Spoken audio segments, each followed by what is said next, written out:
Hello friends, welcome to our YouTube channel Manvik coaching centre. Friends, हमने gravitational chapter शुरू कर रखा है और आज जो हम टॉपिक पढ़ने वाले हैं वो है हमारा थ्रस्ट और प्रेशर। ठीक है, सिर्फ यही टॉपिक कवर करेंगे, छोटा सा टॉपिक है। सिर्फ इसी टॉपिक को हम इसलिए कवर करेंगे ताकि आप इससे रिलेटेड क्वेश्चंस की प्रैक्टिस कर पाओ और साथ के साथ अपनी तैयारी को अच्छा बना पाओ। तो चलिए फटाफट से शुरू करते हैं आज का हमारा टॉपिक और समझते हैं। बहुत ही इम्पोर्टेंट टॉपिक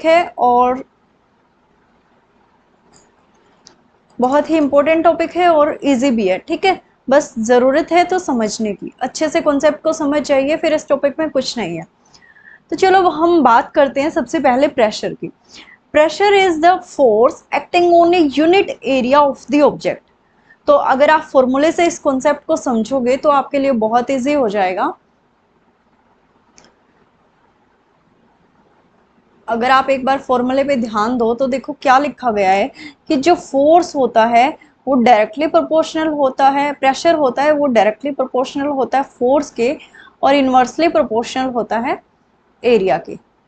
ठीक है, तो यहाँ से एक चीज तो आपको समझ में आ गई कि जितना आप फोर्स लगाओगे इट मीन्स प्रेशर उतना ही है। ठीक है, फोर्स ज्यादा इट मीन्स प्रेशर ज्यादा। ठीक है, और क्या कहा है कि pressure is the inversely proportional to the area.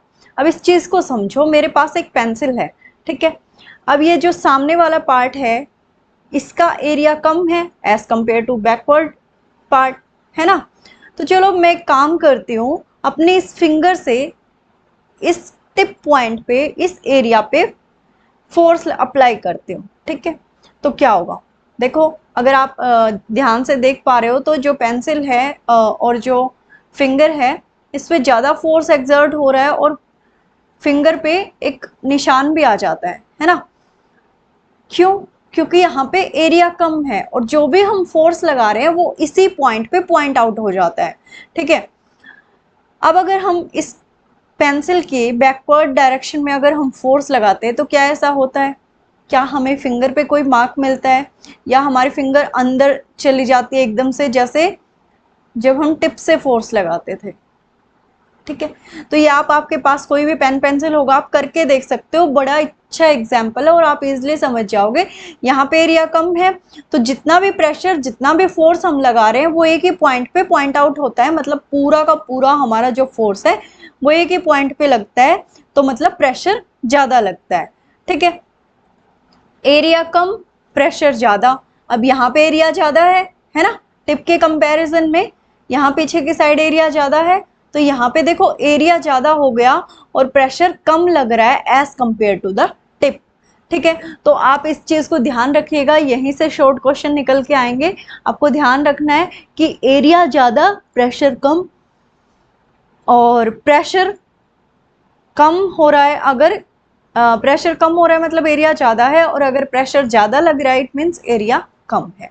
ठीक है, ऐसे ही जब हम नेल को ठोकते हैं, कील को ठोकते हैं जब हम दीवार में, तो क्या होता है, जो कील का जो आगे वाला पार्ट होता है वो नुकीला क्यों होता है, वो इसीलिए नुकीला बनाया जाता है ताकि जो प्रेशर है जब हम फोर्स लगाएं उसके ऊपर हमर के साथ तो वो एग्जैक्ट पॉइंट हो सके, एग्जैक्ट प्रेशर उस पर लग सके, एग्जैक्ट फोर्स उस पर लग सके और हम कील को दीवार में ठोक पाए।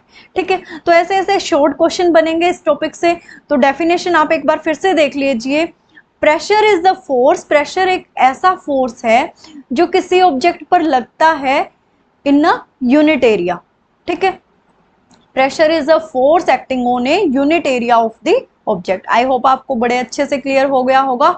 फॉर्मूला ध्यान रखना है आपको, फोर्स अपॉन एरिया, यूनिट क्या होती है फोर्स की, न्यूटन, एरिया की आपको पता ही है मीटर स्क्वायर लेना है यहाँ पे आपको। ठीक है, तो देखो पीछे नीचे डायग्राम में भी दिखाया गया है कि एरिया कम है तो इट मीन्स प्रेशर ज्यादा है, एरिया ज्यादा है इट मीन्स प्रेशर कम है। ठीक है, अगर हम बात करें थ्रस्ट की, तो थ्रस्ट भी एक्चुअल में एक प्रेशर ही होता है, एक फोर्स ही होता है। पर थ्रस्ट क्या होता है, थ्रस्ट वो होता है जहां पे 90 डिग्री पे प्रेशर, या फिर आप कह सकते हो कि 90 डिग्री पे जब फोर्स अप्लाई होता है। ठीक है, जब आप दीवार में कील ठोकते हो तो अगर आप बिल्कुल ऐसे 90 डिग्री मतलब बिल्कुल स्ट्रेट करके उसको यहाँ से हमर से पुश करते हो, फोर्स लगाते हो यहाँ से हमर से, और नेल अंदर ढुक जाती है, तो उस टाइम पे जो आपका फोर्स होता है वो एज ए थ्रस्ट काम कर रहा होता है, ठीक है। आप उसको थ्रस्ट बोलोगे क्योंकि वो परपेंडिकुलर डायरेक्शन में होता है, ठीक है।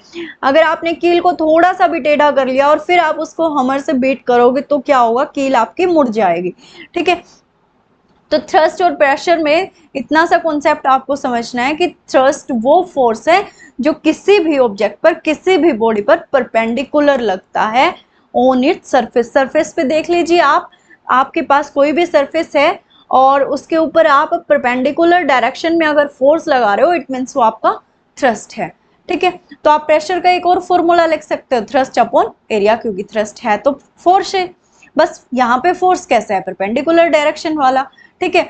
तो चॉइस आपकी है, क्वेश्चन को देख के भी आप समझ जाइएगा कि थ्रस्ट दे रखा है या फोर्स दे रखा है। थ्रस्ट का मतलब सीधा सीधा ये है कि फोर्स इन परपेंडिकुलर डायरेक्शन, ठीक है। और अगर आप डेफिनेशन लिखना चाहते हो तो लिख सकते हो, the force acting on a body perpendicular its surface is known as the thrust of the object, thrust of the body, ठीक है। तो प्रेशर की यूनिट हम कर चुके हैं, थ्रस्ट अपॉन एरिया, या फिर आप क्या कह सकते हो, फोर्स अपॉन एरिया, ठीक है। ऐसा यूनिट क्या हो जाएगी इसकी, न्यूटन मीटर स्क्वायर हमने निकाला है अभी, और न्यूटन मीटर स्क्वायर को हम क्या बोलते हैं, पास्कल, ठीक है। तो एक तो यूनिट से ही क्वेश्चन बन जाता है कि पास्कल किसकी यूनिट है, प्रेशर की, ठीक है। और 1 pascal is equal to 1 newton metre square.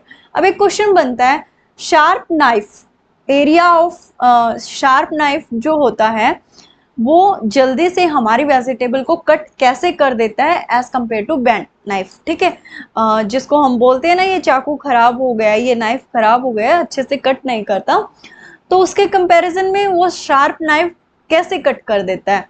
तो देखो, जब हम देखते हैं जो हमारा शार्प नाइफ होता है, जो उसका नाइफ का एक साइड जो नुकीला पार्ट होता है, वहां पे क्या होता है, वहां से वो बहुत ही पतला होता है ना, as compare to backward side जहां से हम सब्जी नहीं काटते, उस एरिया के कंपैरिजन में जहां से हम सब्जी काटते हैं वो वाला एरिया शार्प होता है, ठीक है।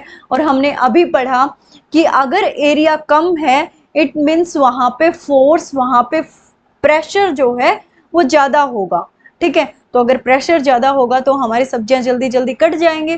तो इस चीज को आप एक और पॉइंट के साथ बड़े अच्छे से समझ सकते हो, अपनी नोटबुक में या कॉपी में जहां भी चाहो नोट कर सकते हो कि एरिया ऑफ कॉन्टेक्ट लेस है शार्प नाइफ की। अगर हम बात करें तो नुकीला जो हमारा चाकू होता है उसका एरिया ऑफ कॉन्टेक्ट लेस हो जाता है, ठीक है। इस इट मीन्स उसका प्रेशर ज्यादा हो जाता है और हमारी वेजिटेबल फटाफट से बड़ी ही आसानी से कट जाती है।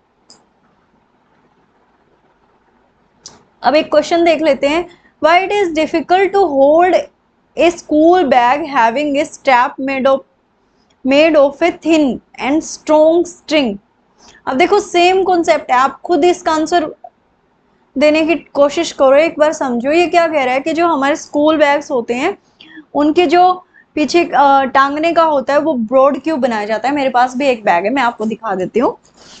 तो ये वाला एरिया पूछ रहे हैं ये कि ये इतना ब्रॉड क्यों बनाया जाता है, ये थिन क्यों नहीं बनाया जाता, या अगर ये थिन हो जाए तो हमें बैग को होल्ड करने में क्या डिफिकल्टी होगी, क्यों होगी। तो अभी हमने प्रेशर का कॉन्सेप्ट समझा है कि अगर एरिया कम होगा तो प्रेशर ज्यादा एक्सर्ट होगा, ठीक है। तो ये क्वेश्चन में पूछ रहे हैं कि थिन स्टेप लिए तो फिर बैग को टांगने में डिफिकल्टी क्यों होती है।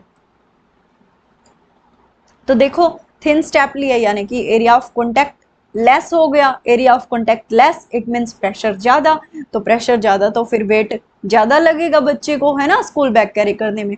इसीलिए हम ऐसा स्कूल बैग, अगर आप अच्छा स्कूल बैग बच्चे के लिए लेना चाहते हो तो देखो कि जो बैग का जो बैग टांगने का है उसका एरिया ब्रॉड हो, जितना ज्यादा ब्रॉड होगा बच्चे के कंधों पर प्रेशर उतना ही कम पड़ेगा, क्योंकि अभी आपने पढ़ा कि pressure is the inversely proportional to the area, ठीक है। आई होप आपको ये कॉन्सेप्ट बड़े ही अच्छे से समझ में आया होगा, बहुत ही सिंपल लैंग्वेज में मैंने आपको बताया है। एक न्यूमेरिकल देख लेते हैं, a force of 100 newton is applied to an object a force of 100 newton is applied to an object of area 2 metre square, calculate the pressure. देखो आपको फोर्स दे रखा है, एरिया दे रखा है, सिंपली आपको अप्लाई करना है फॉर्मूले में वैल्यू। ठीक है, तो फोर्स की वैल्यू आपको 100 न्यूटन गिवन है और एरिया आपको दिया गया है 2 मीटर स्क्वायर। तो जब आप इसको कैंसिल आउट करोगे आपके पास क्या आ जाएगा, 1550 न्यूटन मीटर स्क्वायर, और न्यूटन मीटर स्क्वायर को हम क्या कहते हैं, पास्कल। ठीक है, एमसीक्यू करेंगे हम, जो कुछ भी पढ़ रहे हैं यहाँ से हर एक पॉइंट से मैं आपको एमसीक्यू करवाऊंगी, इसीलिए आप नोट्स बनाइए। नोट्स नहीं बना रहे तो मैंने ये सभी पॉइंट्स एनसीईआरटी से ही पिक किए हैं, तो आपको बुक पढ़ने की ज़रूरत नहीं है, आप इनको अच्छे से पढ़िए, उसके बाद हमारे जो एमसीक्यू सीरीज होगी उसमें जुड़िएगा, साथ के साथ अपने क्वेश्चंस को सोल्व कीजिएगा। ठीक है, तो आज की वीडियो में इतना ही, थ्रस्ट और प्रेशर का कॉन्सेप्ट समझा। मिलते हैं नेक्स्ट वीडियो में, और उसमें भी पढ़ेंगे हम pressure in fluid, buoyancy fluid, Archimedes principle, बहुत ही इंटरेस्टिंग और ये कह सकते हो कि इम्पोर्टेंट टॉपिक बचे हुए हैं वो भी। तो मिलते हैं कल। और तो अगर आपको वीडियो अच्छा लगता है तो वीडियो को लाइक शेयर और सब्सक्राइब जरूर कर दीजिएगा। Okay, bye bye, take care.